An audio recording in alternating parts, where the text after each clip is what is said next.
Cinderella का gown और चूड़ियाँ।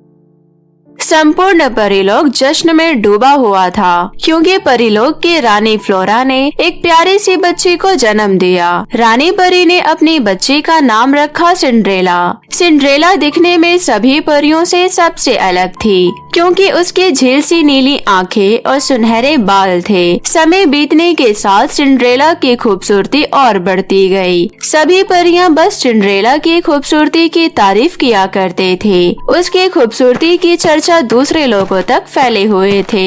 सभी लोगों के राजकुमार सिंड्रेला परी से शादी करना चाहते थे, लेकिन ये सब सिंड्रेला परी को बिल्कुल भी पसंद नहीं था क्योंकि वो चाहती थी कोई भी उसकी खूबसूरती देखकर नहीं बल्कि उसके गुणों और व्यवहार से उसे पसंद करे। शादी के लाखों प्रस्ताव आए पर सिंड्रेला परी ने ठुकरा दिया। ऐसे ही एक दिन पाताल लोक के शक्तिशाली राजा विक्रम सिंह के बेटे राजकुमार हनी सिंह शादी का प्रस्ताव लेकर परीलोक आए। रानी परी फ्लोरा को ये जानकर बहुत खुशी हुई। इस बार मैं सिंड्रेला को मनमानी नहीं करने दूंगी, अब उसे शादी करनी ही पड़ेगी। इतना अच्छा रिश्ता मैं हाथ से जाने नहीं दूंगी। इतना कहकर रानी परी तुरंत सिंड्रेला परी के कमरे में गई और बोली, सिंड्रेला जल्दी से तैयार होकर मेरे साथ चलो।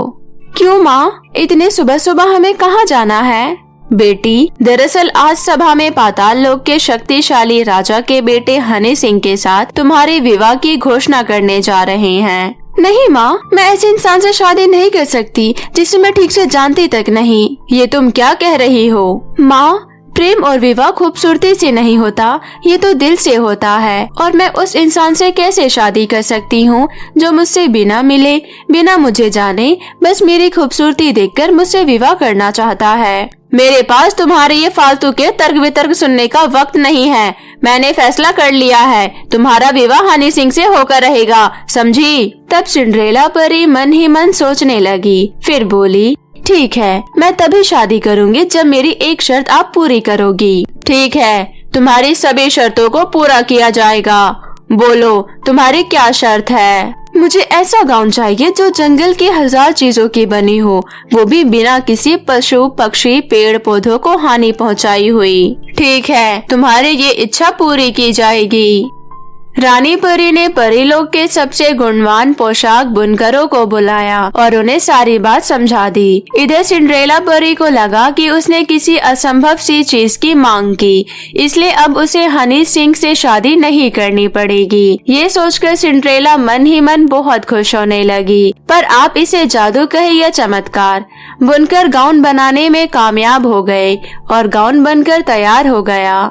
गाउन जंगल से लाए गए सूखे पत्ते, पशु पक्षियों के पंख, इन सभी चीजों से बने थे। सिंड्रेला, हमने तुम्हारी शर्त पूरी कर दी। अब तो तुम तैयार हो ना शादी के लिए? अब तुम्हारा विवाह हनी सिंह से होगा।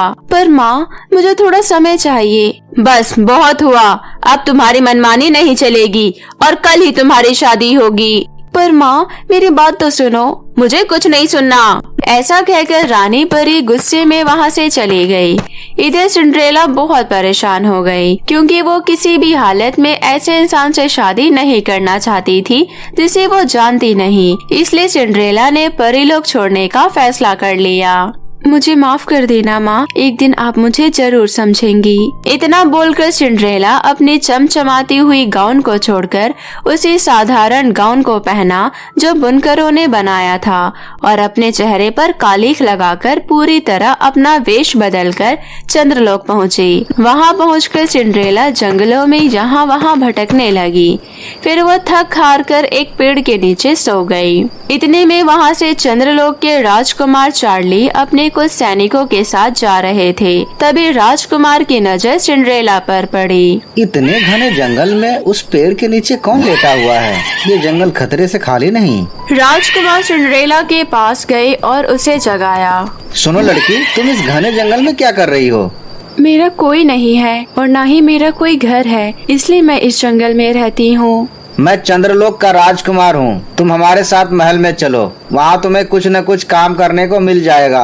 और रहने की जगह भी मिल जाएगी। इस घने जंगल में रहना खतरे से खाली नहीं, चलो मेरे साथ। और फिर सिंड्रेला राजकुमार के साथ उनके महल पहुंची। वहां उसे रहने के लिए छोटा सा कमरा दिया गया और वहीं रसोई में नौकरानी के रूप में काम करने लगी। सिंड्रेला को काम करते हुए कई महीने बीत गए। एक दिन राजकुमार ने अपने दरबार में एक दावत का आयोजन किया। सारी तैयारी हो जाने के बाद दावत शुरू हुई। उस दावत में नृत्य का भी प्रोग्राम था। सिंड्रेला को जब ये बात पता चली तो वो नृत्य देखने के लिए बड़ी उत्सुक हो गई। फिर उसने रसोइयों से पूछा, श्रीमान, जैसा आपने कहा था मैंने सभी तैयारियां कर दी है। क्या मैं सभा में जाकर नृत्य देख सकती हूँ?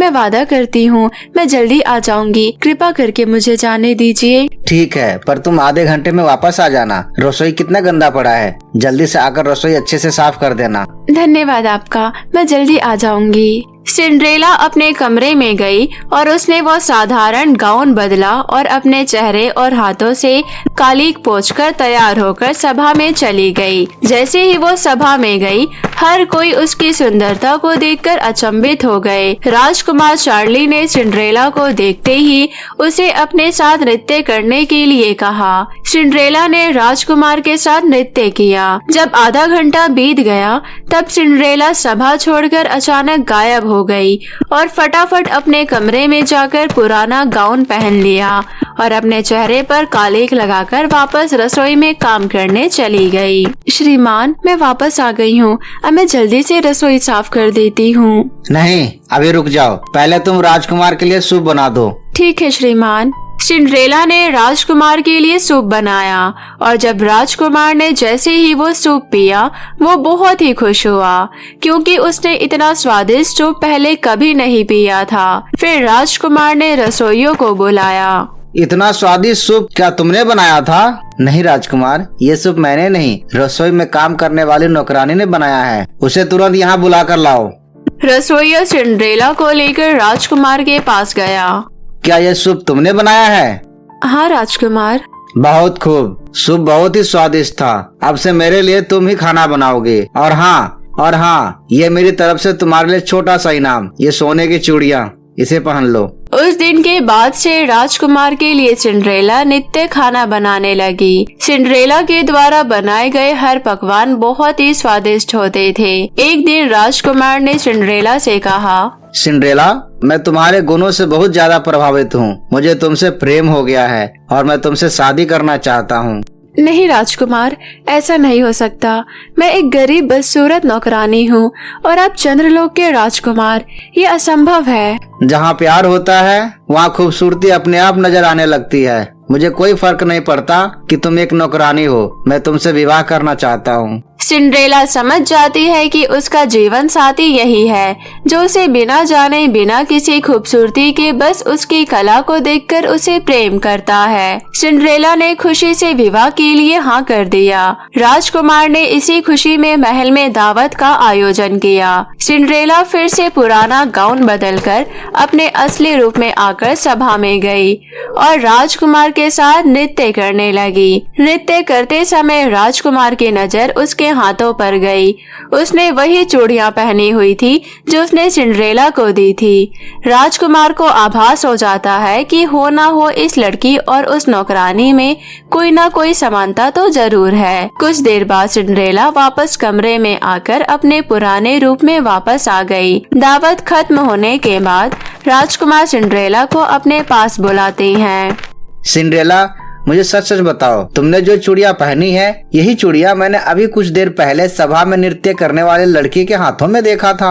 देखो, मुझसे कुछ मत छुपाना, क्योंकि जो रिश्ता झूठ की बुनियाद में बना होता है वो ज्यादा दिन तक टिकता नहीं। राजकुमार की बात सुनकर सिंड्रेला ने सच सच बताते हुए कहा, राजकुमार, मैं परीलोक की राजकुमारी सिंड्रेला हूँ। दरअसल मुझे ऐसे जीवन साथी की तलाश थी जो मेरी सुंदरता से नहीं बल्कि मेरे गुणों से मुझे चाहे, और आपने ऐसा ही किया। आपने सुंदरी और नौकरानी में नौकरानी को चुना। मैं तुमसे प्रेम करता हूँ और मैंने तुमसे पहले भी कहा है कि मुझे कोई परवाह नहीं कि तुम एक नौकरानी हो। आखिरकार राजकुमारी सिंड्रेला को अपना सच्चा जीवन साथी मिल ही गया। उसने राजकुमार से विवाह किया। विवाह में सिंड्रेला की मां को भी आमंत्रित किया गया और फिर राजकुमारी सिंड्रेला राजकुमार चार्ली के साथ हंसी खुशी चंद्रलोक में रहने लगी। तो दोस्तों, इस कहानी से आपको क्या सीख मिली हमें कमेंट में जरूर बताएं और इसे अपने दोस्तों के साथ भी शेयर करें। और हाँ दोस्तों, अगर आपने अब तक हमारे चैनल टीवी को सब्सक्राइब नहीं किया है